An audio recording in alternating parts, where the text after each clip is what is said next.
Today on Fear and Greed, federal politicians rush to fly Qantas, even though the national carrier isn't always the best value. The Reserve Bank warns on inflation expectations, and the Commonwealth Bank opts to embrace artificial intelligence. All that plus markets and more. Welcome to Fear and Greed, daily business news for people who make their own decisions. It is Thursday, the 17th of October, 2024. I'm Michael Thompson, and good morning, Sean Aylmer. Good morning, Michael. Sean, after the show, you have an interview coming up. It's an interesting chat today. You're speaking with Tom Zaki, founder of TerraCycle. It's a bit different. TerraCycle is a recycling circular economy company. It's been going for 22 years globally, 10 years here in Australia. And what I think was really impressed me in my discussion with Tom was the innovation that the company has introduced to help recycling. He's a very big picture man. You know, he's all about improving the circular economy so that we can reuse stuff, but there's more to it. And then we even get down to the point of how do you collect all the cigarette butts off the ground to recycle them?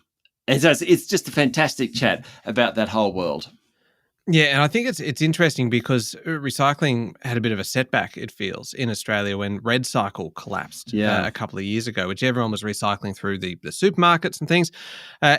But as Tom kind of says in this chat today, there is a lot more going on than just that, and that Australia is actually a fair bit further down the path than you would think. So it's a great conversation. Stick around for that one. It's coming up a bit later on. The main story this morning, Sean, Qantas is the airline of choice for federal politicians, with more than 90% of domestic flights for parliamentarians and their staff booked on Qantas or its subsidiary Jetstar. And that's up from about 75% a decade ago, according to the Independent Parliamentary Expenses Authority. Virgin, the other major airline, it was about 22% 10 years ago. It's now just 9%. Qantas is more expensive. So, of course, it begs the question, why is there a disproportionate amount of travel on the national carrier?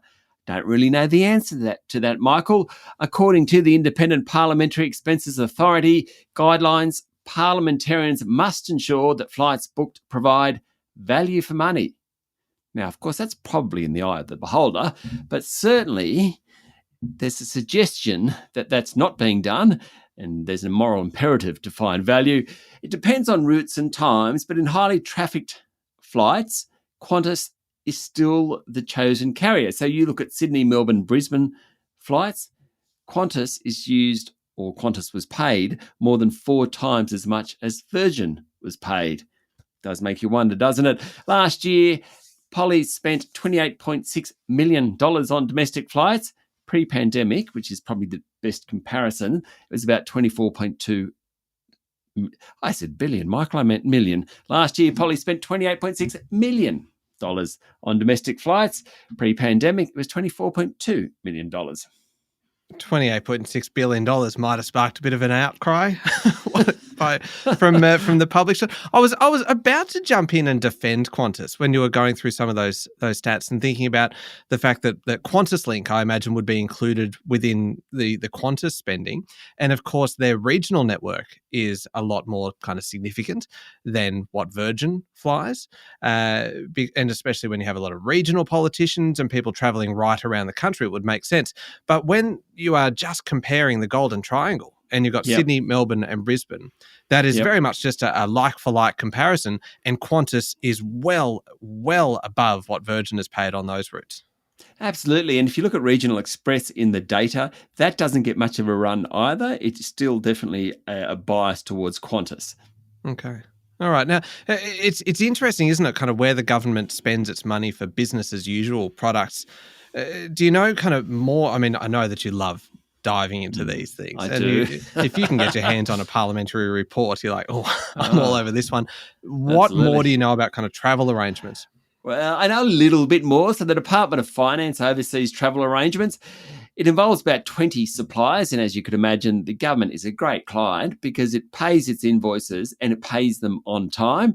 In terms of bookings, Corporate Travel Management, the ASX-listed group, has the contract. Corporate Travel Management also oversees the domestic accommodation program. In terms of domestic and international travel, obviously there is Qantas and Virgin. There's actually a panel of 18 airlines, so Cathay Pacific, British Airways, Emirates, Qatar, Etihad, Singapore, they're all on that panel. The car rental hire company of choice. Any ideas, Michael? Oh, maybe. Oh, yes. Only 'cause it's the well only done. one I can think of. Well done. I love Hertz it when is you the put me one. on the spot. Yeah. Yeah. And travel and procurement payment services, that contract goes to National Australia Bank. So there are all sorts of processes and bureaucracy around this, and the government has got its preferred suppliers. I suppose the point of this story, though, it just does look a little bit sus when so much money is spent on Qantas compared to Virgin and Regional Express. Yeah, it's a good story to cover. The more public attention on this kind of thing is a good thing. Let's take a look at local markets, shall we? What happened yesterday? S&P ASX 200 finished lower, down 0.4% to 8,284 points. That, of course, is after the new record on Tuesday. Yesterday, tech stocks led the way lower. The uranium stocks didn't do very well. IDP Education was a particularly poor performer, another 5%. It's one of the worst performing stocks over the past 12 months or so. The gold stocks did well yesterday. Among the large caps, underperformers included BHP, Rio, WiseTech Global, Woolies, Brambles and Transurban. The flip side, the better performing mega caps, the big four banks did well. Goodman Group also did pretty well. In corporate news, glass bottles and cans maker Aurora says softness in volumes in Europe is persisting as customers, including spirit makers, cut back on inventory levels. But there are early signs of a recovery in the North American market. Its share price fell 3.5% yesterday. And Challenger reaffirmed that its fiscal 2025 net profit would land around $460 million. Its assets under management rose slightly, 1%. That was thanks to a massive jump in Japanese sales, though total life sales, which includes the Australian component, actually fell 14%. Its share price finished the day down 4%. And what about international markets? What's going on there? A couple of earnings reports worth mentioning. On Wall Street, Goldman Sachs reported a big jump in third quarter earnings to $3 billion, much higher than anticipated. Then in Europe, one of the world's big chip makers, Dutch-based ASML, shed 16% in value after saying it booked only about half the orders analysts expected in the third quarter. It also lowered its guidance for 2025.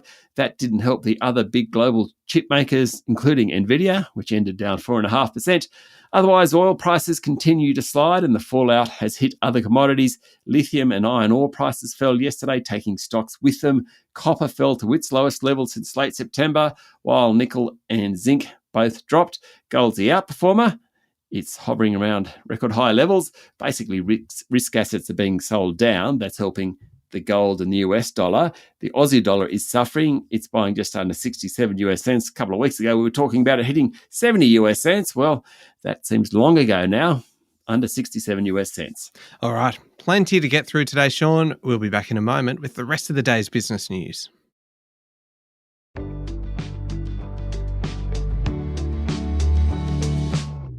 Sean, the Reserve Bank's chief economist, Sarah Hunter, yesterday said the central bank was constantly alert for signs that high levels of inflation will become entrenched. So the good news is that the Reserve Bank thinks that prices are on the way back to its 2 to 3% target. However, Dr. Hunter said big risks if individuals, businesses and investors don't think that's going to happen. So if they don't think it's going to happen, inflation expectations become higher and it kind of becomes a self-fulfilling prophecy because a worker goes to their boss and says, we think inflation will be 4 or 5%, so we want a 4 or 5% pay rise. Suppliers expect more money for what they're supplying. There's sort of challenges suddenly emerge. I mean, consumers pay more for goods. They expect to pay more for goods because they think inflation is going to be higher than what it actually is. This becomes a real problem in getting inflation down. Dr. Hunter yesterday talked about de-anchoring of interest rate expectations.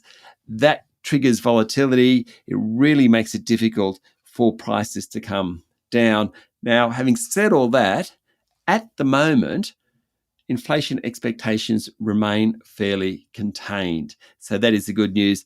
I'm sure you're going to ask me, so when a rate's going to fall, Michael? Because that's what we always ask about the Reserve Bank. It's generally the question I ask. As soon as you mention the Reserve Bank and as soon as you mention interest rates, the question is, when are they going to come down? It's what we actually want to know. Maybe we should lead with that, Sean. Maybe we should. But Sarah Hunter didn't say much about it yesterday at all. Still the plan, from the Reserve Bank is sometime next year. Okay, so it's hard to lead on something that didn't actually happen then, isn't it? Yeah, you're making it up then. Can I just ask you one question, though, about de-anchoring interest rate expectations? Is that actually a term? Is it is... what are you de-anchoring it from? Well, if you've got interest rate or inflation expectations, I suppose it's not an economics term is the first answer. It's just a good way of referring to it, because if you have inflation expectations sitting at a certain point, they're anchored at a certain point, and if you de-anchor it, they change. So I think that's where it comes from. But it's not really an economics term or anything like that. Oh, it's a fear and greed term. Nautical. It's a nautical term, Michael. It's a nautical term. Excellent. Well, let's cast ourselves adrift then onto the next story. Nice. Yeah, go on. It wasn't nice. You don't need to praise me when it's not actually that good, Sean, but I'll accept it. The Commonwealth Bank yesterday held its annual general meeting yesterday in Adelaide, and boss Matt Comyn, it's always interesting, isn't it, hearing kind of what he has to say about the economy. He says the domestic economy remains sound.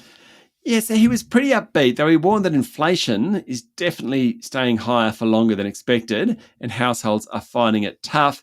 Over the past year, in fact, Commonwealth Bank has offered 132,000 tailored hardship payment arrangements to customers. That sounds like a hell of a lot to me.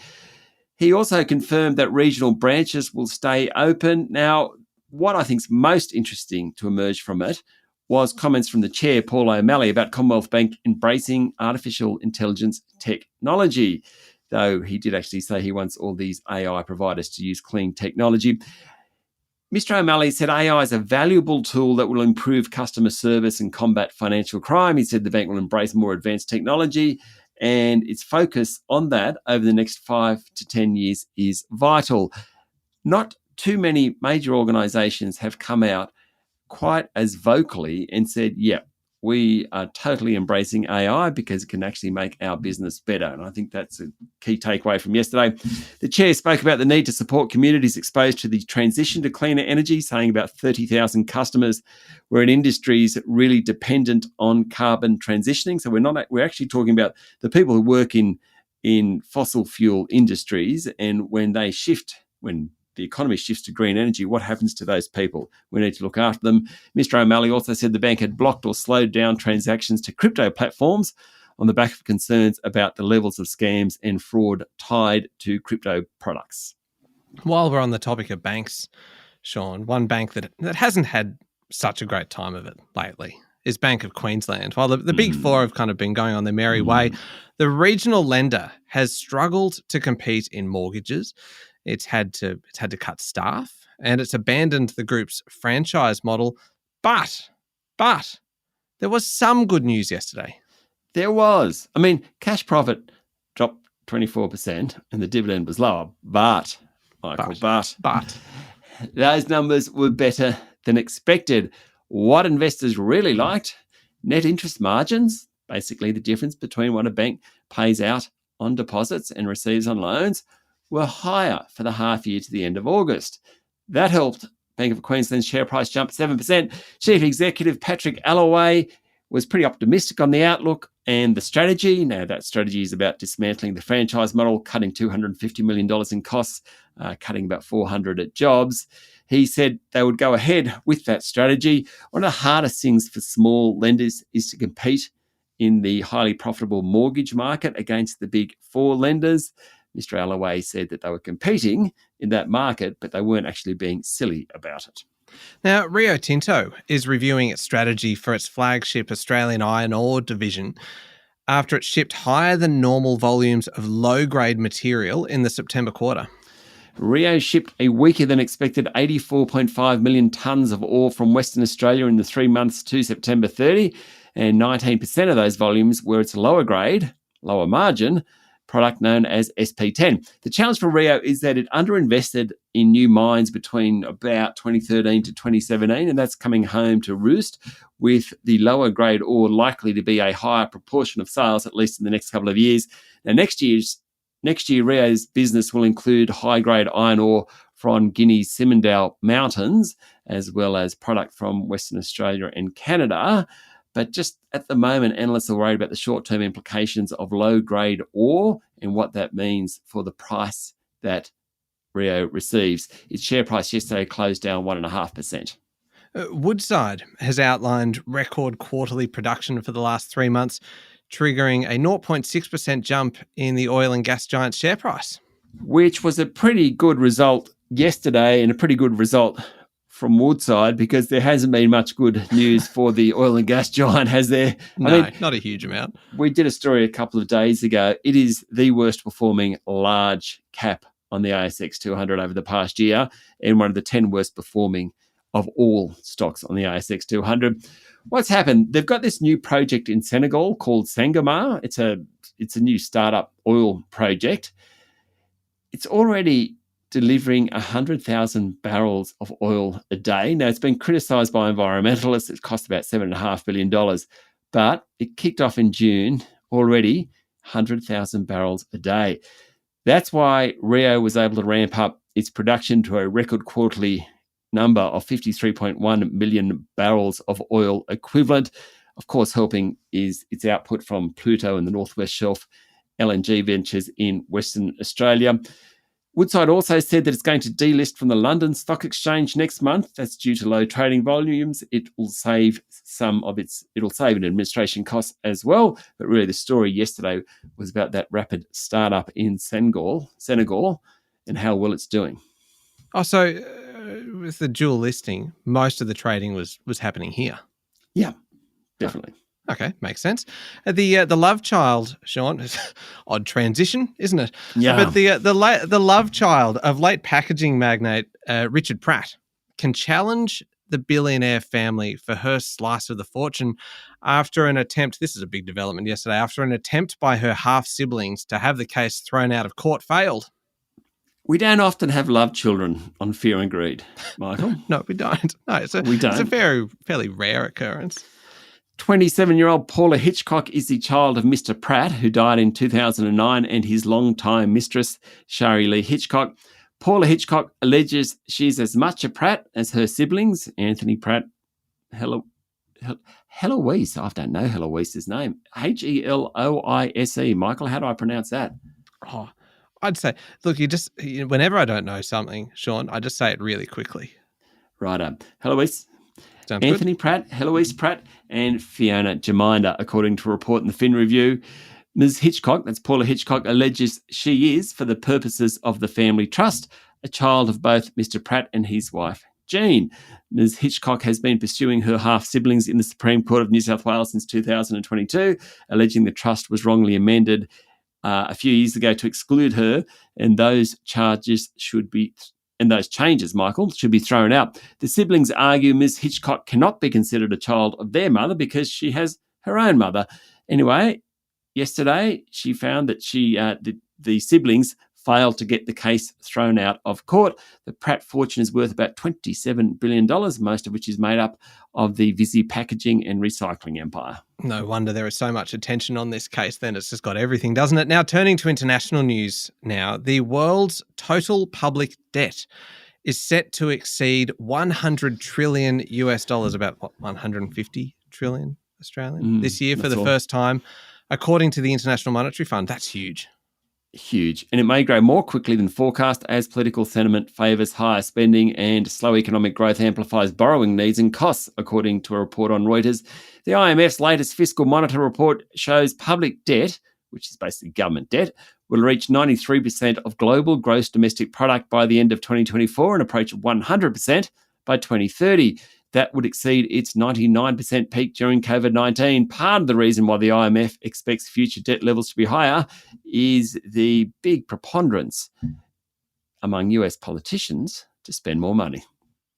Speaking of US politicians, Sean, Elon Musk, who is not a politician himself, but he's given 75 or nearly 75 million US dollars to help Donald Trump's bid to win back the White House as the world's richest man tries to influence the outcome of next month's US presidential election.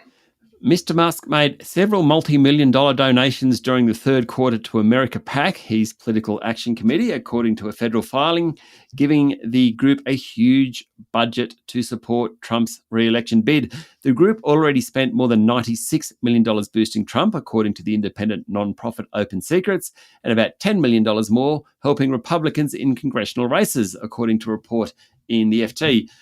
Musk endorsed Trump in July after the Republican candidate survived an assassination attempt at a rally and joined the former president on stage 2 weeks ago, actually at the same venue.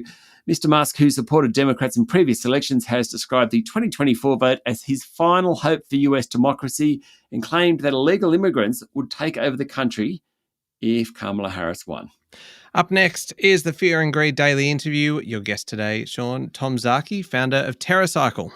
All about the recycling economy, and TerraCycle does some amazing work and innovation in terms of improving recycling and hopefully pushing us just a little bit closer to a circular economy. It's coming up next in the Fear and Greed playlist or at fearandgreed.com.au, wherever you listen to podcasts. And you know what else is available today, Sean, wherever you listen to podcasts? It is the new episode of the Property Pendulum, which you'll hear very shortly, actually. It is the podcast that we put out every Thursday. It is a joint production between Fear and Greed and Domain. And this week, we are talking about the lengths that buyers will go to secure the keys to their next property. And part of that is because at the moment, there are more homes out there. There are fewer buyers competing for them. So this might be the perfect opportunity to actually secure the property that you want. Maybe the property of your dreams. Maybe it is just kind of a step up from what you've got at the moment. But there are some extraordinary examples of the lengths that people have gone to in order to try and get those properties. We're talking kind of a bribery, like even just sending gifts, baked goods, beer, champagne to the agents. And then there's which is I mean, you're not supposed to do that. And agents have this very kind of strict obligation to just do the best thing for their client and to try and actually secure the best price. But then there's the emotional side as well. And Alice Stoltz, who co-hosts the podcast, gives some examples of letters being written by buyers to sellers of properties about what that property would mean to them, what it would mean to their family to be able to buy it, and that can actually be the thing that will kind of send it one way or the other. It's a great topic, the things you can do, the things you shouldn't do, and the things you definitely should not do because it's actually borderline illegal. So that's the new episode of the Property Pendulum with Fear and Greed and Domain. That's coming up in the playlist next, but you can also search for the Property Pendulum wherever you listen to podcasts. Thank you, Sean. Thank you, Michael. It is Thursday, the 17th of October, 2024. Make sure you're following the podcast and please join us online on LinkedIn, Instagram, X, TikTok and Facebook. I'm Michael Thompson and that was Fear and Greed. Have a great day.